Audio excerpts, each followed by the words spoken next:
तो पूरे देश भर से प्रतिक्रिया इसके लेकर आ रही है। तमाम देशों ने भी अपने अपने बयान इसको लेकर दिए हैं, लेकिन आपको बता दें कि आज दोपहर में ही भारत ने यह साफ तौर पर कह दिया कि अब अगर एक और हमला पाकिस्तान करता है तो इसे युद्ध के स्तर पर देखा जाएगा, युद्ध के तौर पर माना जाएगा और युद्ध की कार्रवाई भारत करेगा। और उसी के बाद में सीज फायर की चीजें निकलकर सामने आने लगी। दीपक विश्वकर्मा हमारे साथ बने हुए, उनसे भी हम बातचीत करने की कोशिश करेंगे, लेकिन अजय हमारे साथ जुड़ गए हैं। अजय, किस तरह का संकेत माना जाए कि फिलहाल शांति है? देखिए मनोज, जिस जगह मैं इस वक्त खड़ा हूं यहां पे शांति है, मगर यहीं से कुछ दूरी पर अभी भी धमाकों की आवाज़ जो है वो सुनाई दे रही है। अब जैसा मैंने पहले कहा था, हो सकता है ये अभी सीज़फायर जो दिल्ली तक पहुंचा है वो यहाँ उसका असर अभी नहीं हुआ है, क्योंकि कई जगह से जो खबरें हैं अभी फायरिंग जारी है। मगर सबसे बड़ी बात यह है मनोज कि हम पिछले सबक जो हैं उससे क्या सीखे हैं। पाकिस्तान क्या युद्ध विराम का उल्लंघन जो बार बार हो रहा था उसको इस बार रोकेगा? तो इसकी क्या गारंटी है कि आतंकवादी घुसपैठ नहीं होगी?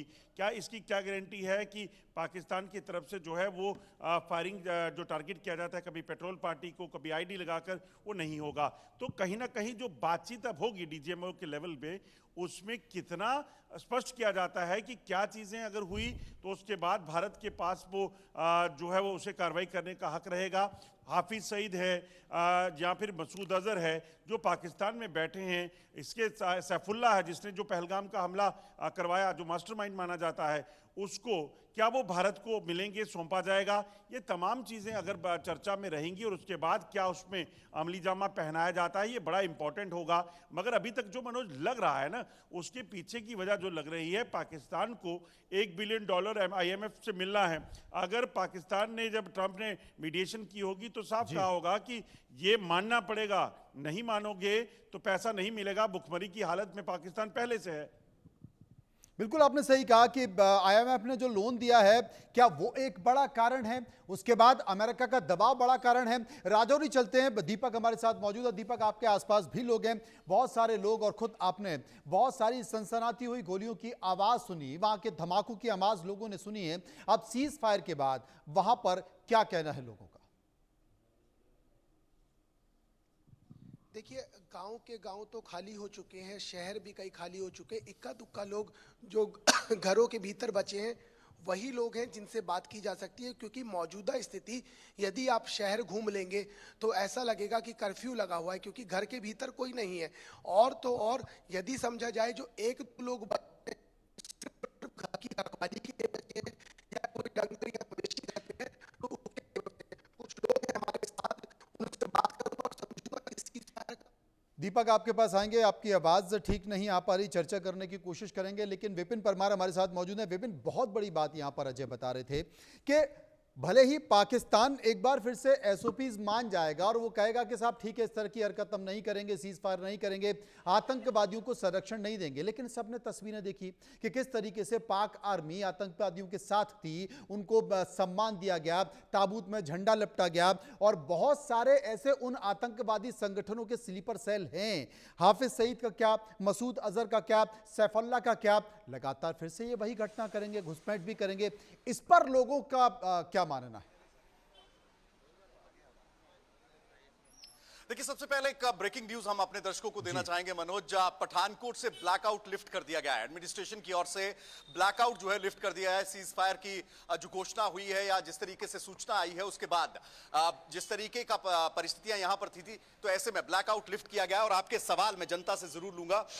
जिस तरीके से ये तमाम चीजें हुई हैं, लेकिन पाकिस्तान की जो आदत है, जो फितरत है, जो आतंकी, चाहे वो मसूद अजहर हो, सैफुल्लाह हो, ऐसी परिस्थिति में क्या विश्वास किया जा सकता है कि जो आतंकी फैक्ट्रियां पाकिस्तान चलाता है, इस तरीके की परिस्थितियों का फिर जो है वो ना देखने को मिलेगी?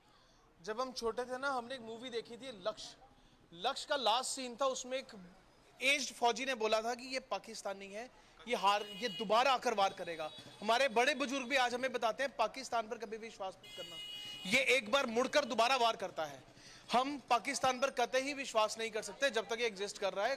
कुछ देर की बात है, इसके 4 टुकड़े होंगे, उसके बाद हम देखेंगे किस पर विश्वास करना है और किस पर विश्वास नहीं करना। आप क्या कहेंगे इसी सवाल पर, जिस तरीके से ये परिस्थितियां बनी हैं, लेकिन आदतन मजबूर है, लगातार नापाकिस्तान जो है वो नापाक हरकतें करता है, क्या कहेंगे? कहने में आया ना, लातों के भूत बातों से नहीं मानते। पाकिस्तान का ये हाल है। पाकिस्तान का आफ्टर 6 मंथ, साल बाद इसको थोड़ी थोड़ी सी चांटे पड़ते रहे, इसको पड़ती रहे तो ये काम जाएगा, और इसको ना पड़े और इसका दिमाग खराब हो जाता है कि हम पता नहीं कितने सक्षम हो गए हैं कि हमारे कैपेबल कोई देश है ही नहीं है। इसलिए पाकिस्तान अपनी आदत से बाज नहीं आ सकता।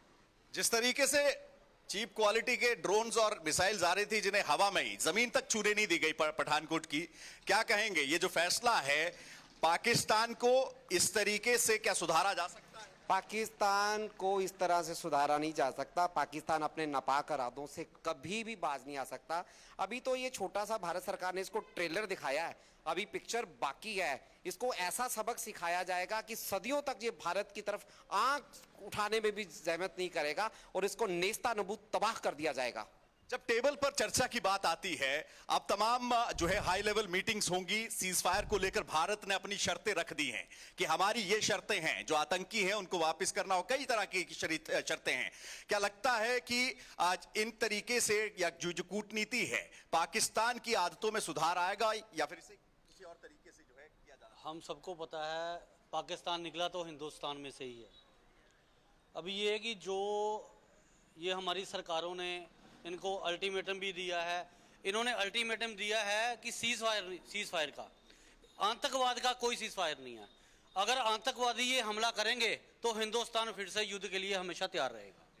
तो यही बात है कि हमारे हिंदुस्तान के जितने भी नेता हैं, जितने भी विपक्षी नेता हैं, इसी बात पे अड़े रहें कि जे अगर ये अलगाववादी नेता को साथ, जैसे हमारा ही हिंदुस्तान है, श्रीनगर है, वहाँ पे भी ये जो अटैक हुआ है, ये 26 लोग मरे, उसी के लिए अटैक हुआ है।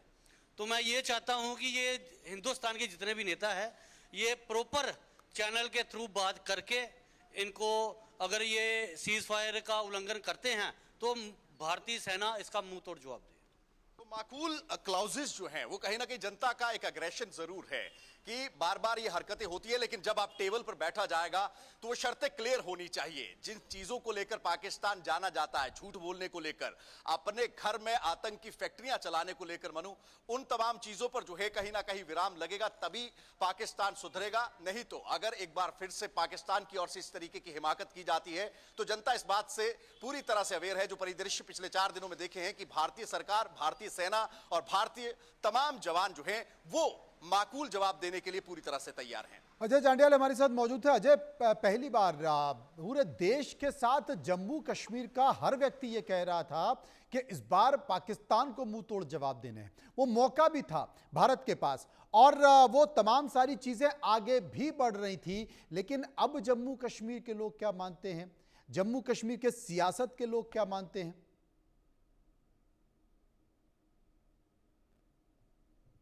देखिए मनोज, एक चीज़ बड़ी साफ है कि इस फैसले के बाद चीज़ें बड़ी जो है स्पष्ट होंगी अगले 24 घंटे में, क्योंकि सरकार अब आगे क्या कहती है।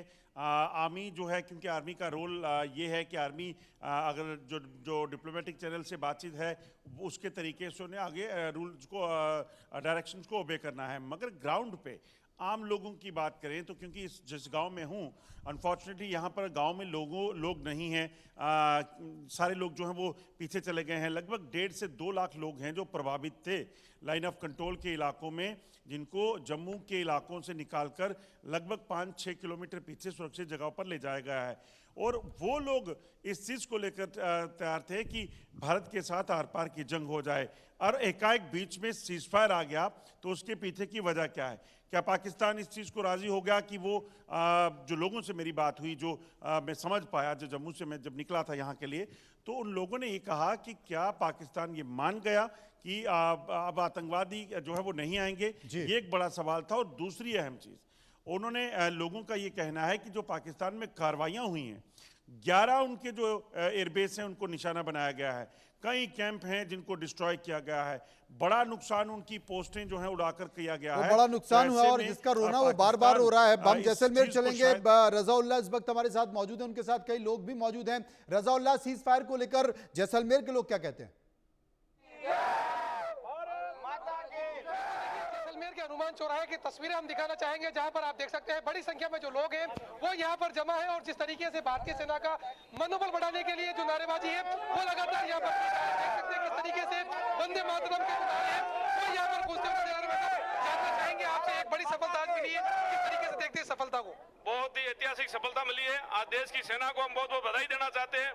ये जो निर्णय लिया गया है ये अंतर्राष्ट्रीय निर्णय था, लेकिन वर्तमान में देश की यशस्वी प्रधानमंत्री मोदी जी ने जो सर्जिकल स्ट्राइक, एयर स्ट्राइक पहले भी की थी, आज भी की है, लेकिन अगर पाकिस्तान अब की बार नहीं सुधरा तो अगली बार भारत की सेना खत्म कर देंगे, भारतीय सेना पूरी खत्म कर देगी पाकिस्तान को। आप क्या कहेंगे जिस तरीके से लग रहा था कि कल पाकिस्तान नहीं होगा, फिर भी आज तो होते होते अलग ही फैसला आ गया और जो भारत सरकार ने और भारतीय सेना ने किया है वो बहुत अच्छा किया है। भारतीय सेना को किस तरीके से बधाई देना चाहेंगे आप इंडिया न्यूज के जरिए? भारतीय सेना एक विश्व स्तरीय सेना है जिसकी जो सुरक्षा प्रणाली उसका कोई मुकाबला नहीं है। हम अपने देश की सीमा और अपने रक्षा मंत्रालय को अपने रक्षा मंत्रालय, भारतीय सेना सब लोगों को बधाई देंगे। बस आपसे जानना चाहेंगे जिस तरीके से कंप्लीट तरीके से 2 दिनों तक लॉकडाउन देखने को मिला और यहाँ पर जिस तरीके से हम लोगों ने बात की थी लोगों से, तो लोग कह रहे थे ये तो 2 दिन की क्या बात है, अगर 2 महीने तक इस तरीके से हिंदुस्तान की हिफाजत के लिए हम लोगों को सड़कों पर उतरना पड़े तो हम इसी तरीके से पूरी गाइडलाइन की पालना करेंगे। जिस तरीके से 2 दिन आप लोग घरों के अंदर रहे, अब किस तरीके से आप लोग महसूस कर रहे हैं, क्या कुछ? हमें ये मतलब आज काफ़ी अच्छा महसूस हो रहा है, लेकिन अगर आज रात तक अगर ये सीज फायर नहीं होता तो कल पाकिस्तान नहीं मिलता। बिल्कुल तस्वीर में देखा जा सकता है जो उत्साह है नजर आ रहा है, क्योंकि जिस तरीके से लगातार ड्रोन के जरिए हमला करने की कोशिश की जा रही थी, मिसाइल्स के जरिए हमला करने की कोशिश की जा रही थी, लेकिन जिस तरीके से भारतीय सेना ने यहाँ पर मुस्तैदी का जो अपना मैसेज है वो दिया है पूरे वर्ल्ड के सामने। जिस तरीके से आज अमेरिकी राष्ट्रपति ने ऐलान किया कि दोनों ही देश युद्ध समाप्ति के लिए राजी हो गए थे, उसके बाद जैसे ही ये ऐलान हुआ तमाम जैसलमेर के लोग एक दूसरे को मुबारकबाद देते हुए नजर आए, एक दूसरे को बधाई देते हुए नजर आए, सोशल मीडिया पर लगातार बहुत बहुत शुक्रिया करेंगे, बहुत बहुत शुक्रिया करेंगे रजाउल्लाह का जो लोगों की प्रतिक्रिया को बता रहे थे और वो इस बात का जिक्र कर रहे थे। सभी संवाददाताओं का भी शुक्रिया करेंगे। लेकिन भारत पाक के बीच जो तनाव चल रहा था वो तनाव फिलहाल खत्म हो गया है, क्योंकि दोनों देशों के बीच सीज फायर हो गया है। लेकिन कुछ पंक्तियां हैं जो इस बीच याद आती हैं कि हर बार यही अपराध करता हूं, आदमी से प्यार करता हूं। भारत मानवता को लेकर बार बार एक संकेत देता है, लेकिन पाक की नापाक हरकत बार बार आतंकवाद को जन्म देती है और भारत में हरकतें करती हैं। इंतजार करना पड़ेगा, क्या पाकिस्तान फिर वही करेगा जो 1948 में, 65 में, 71 में और 99 में करता रहा? इंतजार करेंगे। फिलहाल इतना ही। आप चलते रहिए इंडिया न्यूज़ के साथ। नमस्कार।